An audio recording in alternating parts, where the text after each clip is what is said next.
A guy that takes kind of no introduction really, Jamie Jones Buchanan, iconic figure within modern day rugby league. And Jamie, thanks for taking a bit of time out of your busy schedule just to chat to us tonight. Pleasure, my pleasure. Thanks for having me. I love what you do. It's great to showcase and tell the story of the personalities within rugby league. That's why we're all involved. That's why I played it. That's where I get all my gratitude and sense of satisfaction from. So really happy to contribute. Thanks for having me. Jamie, obviously it was announced by the RFL this week that you've taken on a new role. Can you kind of tell us what that is and perhaps tell us the story about how that role came about? Yeah, ultimately it's the chair of the inclusion board.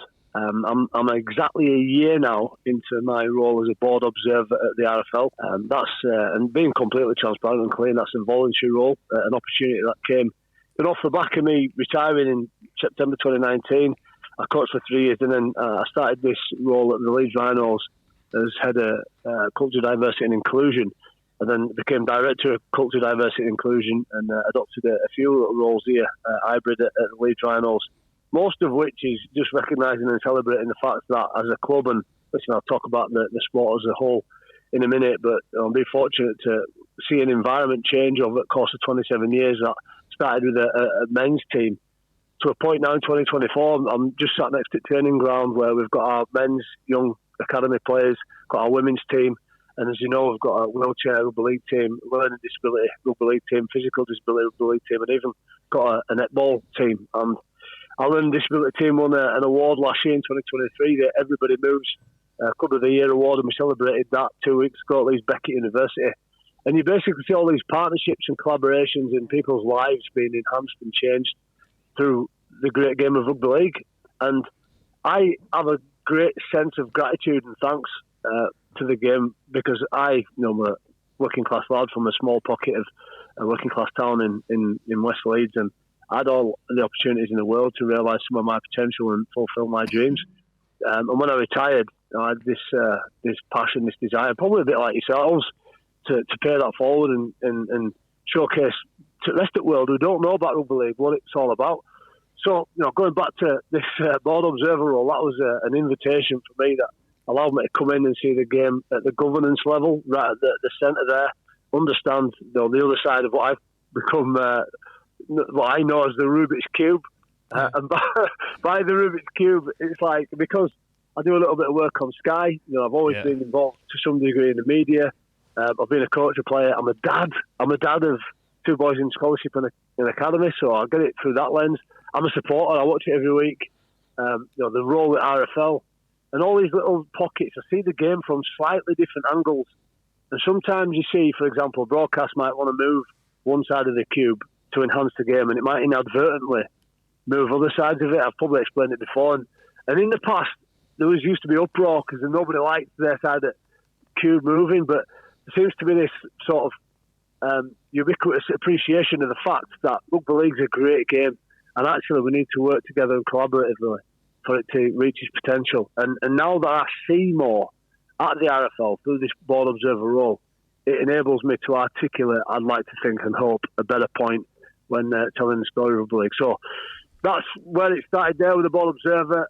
This new opportunity as chair of the inclusion board following Rick Rimler at TAS departure in December has come up, and I'm really looking forward to starting that role very soon. Tell me what you've learnt from your role at Leeds Rhinos that you're hoping to bring to the RFL. It's a great question, I think it feeds into something I learned when I retired from playing. So I retired from playing with 8 grand final rings, right? And I played with an unbelievable cohort of players. I always laugh at the fact I was a distinctly average player that played with an exceptional group of individuals. And I went on this amazing journey, but I retired and made a bit of a mistake in thinking I understood what success looked like. And it was sort of right culturally, contextually at a certain point in time. But to quote Stephen Covey, we often see the world as we are, not as it is. And I had to just shut up talking, start listening and open my eyes and understand everybody else's experience and context. And that did. And whether it be men's, women's, wheelchair, from a fan's point of view, and start living and seeing the game through that lens. And again, going into RFL and seeing it in... Well, I think concussion's a great starting point. Everybody's got an opinion about concussion. There's almost this soup around brain health. And whether you're talking about, we did this last time, didn't we? Last time we spoke, whether you're talking about the role change or MND or Alzheimer's, which are all nuanced in the sense that they're all neurological conditions. There's a lot of cross-pollination of information. Unless you're really specific about certain bits of information, it can be confusing. But ultimately, it's for the greater good of the game that the RFL and the governing body's done what they've done in this last 6 months. Not without turmoil, not without drama. But what I've been really impressed by, and I think I'd evidence this by pointing you to an interview with Ryan Brierley and Tanya Arnold on the Five Live podcast there. How transparent and forthcoming people like Robert Hicks, Tony Sutton, Simon Johnson have been at the RFL in inviting players in to have a voice, to listen, to help support them understand why they're doing what they're doing. And I think once everybody gets the right information, right, then they usually buy into it because they understand and they're allowed to feed into that as well. So they're the biggest things that I've learned, is to be patient with people, give them as much information as possible, and always try and be transparent. Jamie, the way I look at it is, I don't think you can have so much inclusion and diversity without the right culture. What's your kind of goal? What's your thoughts on perhaps changing, improving, keeping some things the same so that we get a culture that attracts people to the game? Yeah, well, my job role, I'll just move back to the Rhinos. Culture, diversity and inclusion. It's a slightly different title to what you come across in other environments, which would be EDI, equality, diversity and inclusion, or equity, diversity and inclusion. The interesting thing about culture is at the bottom, at the centre of culture is a common thread. So there's a consistency of belief and values. Now, when you invite in diversity and inclusion, what you're actually saying is, well, we want a difference of opinion. So get difference of opinion whilst having a consistent group of moral values can be tricky if it's not managed properly. Yeah. And that's what's really important. And what I've come to understand is whenever we're progressing, and we see this in life everywhere, is I think the best form of evolution and progression comes from understanding and hearing as many different vantage points and viewpoints as you can. Now, everybody's got an insight because there's 7 billion people on the planet, right? And we'd be naive to think that when we wake up, no matter what we think we know about a certain topic, we'd be naive to think that we've got all the answers because we're just 1/7 billionth of the totality of perspective in the world. Yeah. So you've got to listen, and those who are passionate about certainly rugby league, I think, have all got the best intentions at heart. Now, when it comes to the inclusion board, what we're trying to do with rugby league is make it as accessible as possible. And quite often, when boards are put together, and people like myself get these opportunities, again, a lot of these are voluntary roles. People think that there's a problem, and I think one of the biggest tasks we've got in rugby league is to just showcase and point a finger at the great work that's already being done by some of these people. And I've known, I'll point some names. Kelsey Gentles, who's on the inclusion board there, went to Papua New Guinea in 2019 with England Women's Rugby League and seen the development of Women's Rugby League and women's sport in general. It's massive. Yeah. If you could invest in the stock market and women's sport was on there, you'd tip all in because it's going through the roof, and rightly so. It's fantastic, not just in rugby league, but across the board. I've seen the women's game flourish and thrive. John Hughes, I met John Hughes a fair few years ago, and the work that he's done with learning disability rugby league, fantastic. And I was involved in that long before I finished playing, because I was amazed at how it allows anybody of all ages, abilities, backgrounds to come and play rugby league and enjoy the sport, and that's what it's about.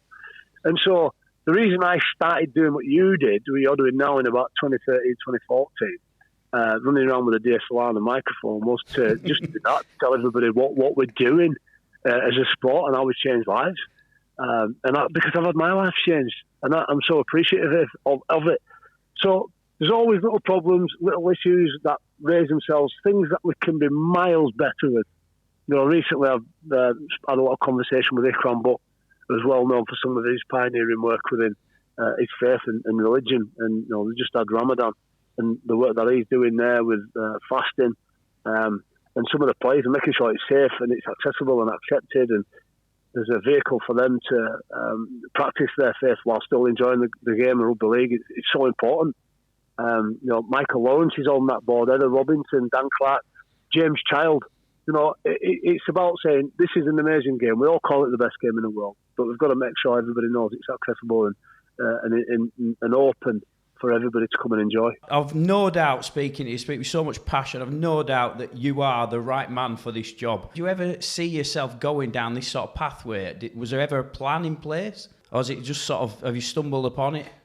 Do you know what? When I was a kid, people used to say, what do you want to be when you're older? And there used to be two answers. I'm not quite sure why. One of them was a social worker. The other was an architect.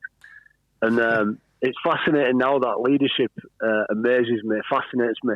And the idea of being a cultural architect, I think, is what drives me every day. And doing what I can to play my little part in creating cultural environments where people can keep learning. Listen, people fascinate me. I think everybody's got a gift. My faith is at the centre of everything I do, so I believe everybody's got a God-given gift, and they only need the right place and environment and encouragement to thrive. And what manifests from that is just untold. It's organic. You can't manufacture it. All you can do is, and I talk about Rhino sometimes, and rugby league being this fertile flower bed of opportunity.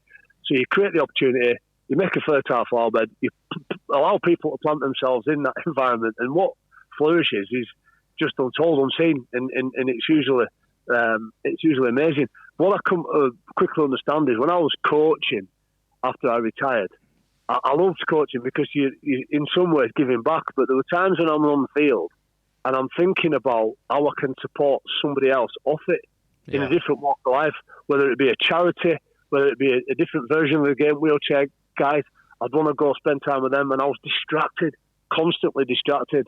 And when you're a coach on the field, you've got to give 110%. So I knew that it was going to be a more holistic view. I didn't know what that looked like. And look, whether it be ESG and environmental sustainability, everybody around the world at the minute are holding each other to account, holding themselves to account as well, and saying, look, we're not good enough, we can be better at everything. And if we work together, we'll get there quicker. And I just want to play my small part in doing that. And that includes helping people like yourselves tell a great story. Well, Jamie, we've got to wrap it up there, but thanks for your time. You're clearly completely invested in this, and that's made it just really enjoyable to learn about. So thanks for that. Pleasure. Thank you for the invitation. Yeah. Appreciate it. Cheers, Jamie, and we'll I hope to catch up with you soon, mate. Thank you very much. Cheers, guys. Take care. Cheers.